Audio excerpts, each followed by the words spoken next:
আমার খুবই বেশি ভালো লেগেছে, খুবই উৎফুল্ল লেগেছে। মনে হচ্ছে আজকে ছোটবেলার সেই ঈদের দিন। ১৭ বছর পরে আজকে আমি ভোট দিতে পেরেছি। আমি ১৭ বছর আর ভোট কেন্দ্রে আসিনি। আমার খুবই বেশি ভালো লাগছে, খুব আনন্দ লাগছে। যারা বাকি আছে সবাই এসে আনন্দ উপভোগ করুক।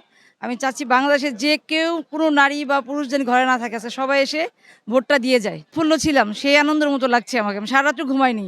ফজর নামাজ পড়ে বের হয়ে চলে আসছি। খুব একজন ভালো লোক। ছাত্র জীবন থেকে সে যুদ্ধে জয়ী হতে যাচ্ছে আজকে মনে হচ্ছে। আলহামদুলিল্লাহ, ইনশাল্লাহ আমরা সবাই চাচ্ছি সে যুদ্ধে জয়ী হয়ে যাক। হাবিবুর রশিদ হাবিব ভাই আমাদের সবার ভাই, আমাদের এই এলাকা থেকে সে দাঁড়িয়েছে। সে অনেক উন্নয়ন করবে। সে দলের ক্ষমতার জন্য না, সে সত্যিকার অর্থে একজন ভালো মানুষ। তার ফুল ফ্যামিলিটাই ভালো মানুষ, শুধু দলের জন্য না, এমপির জন্য না। সে একজন ভালো মানুষ, আমাদের ভাই। আমি মুক্ত বাংলাদেশে আমরা এবার ভোট দিতে পারতেছি, এটা একটা খুবই আনন্দের বিষয়। এবার ইনশাল্লাহ ইনসাফের মার্কা যাতে জিতে এই আশা করেই ভোট দিতে আসছি। আপনারাও দোয়া করবেন আমাদের জন্য। দুর্নীতি মুক্ত, চাঁদাবাজ মুক্ত, ইনসাফের বাংলাদেশের একজন সাথী হবে, তিনি সদস্য হবে, পার্লামেন্টে আমাদের পক্ষে তিনি কাজ করবে, এটাই আমরা চাই।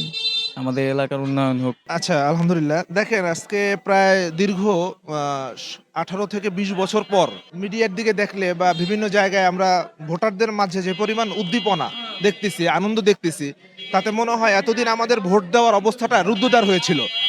তা এখন বর্তমান সরকারের সহযোগিতায় এবং মানুষদেরও, হ্যাঁ, জনসাধারণের স্বতঃস্ফূর্ত অংশগ্রহণে বোঝা যাচ্ছে যে এবারের ভোটটা সুষ্ঠু এবং সুন্দরভাবে হতে যাচ্ছে।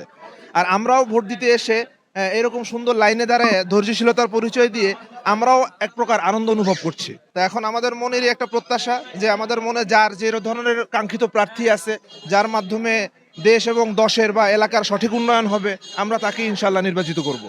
এই প্রথম ভোট দিতে আসছি, আমার কাছে অনেক একটা খুব ভালো লাগছে। আজকে অনেক আনন্দ ঘন একটা পরিবেশ, আমরা ঈদের মতো করে উদযাপন করতেছি। কোনো বিশৃঙ্খলা নাই, অনেক সুন্দরভাবে আমরা সকাল থেকে ভোট দিচ্ছি।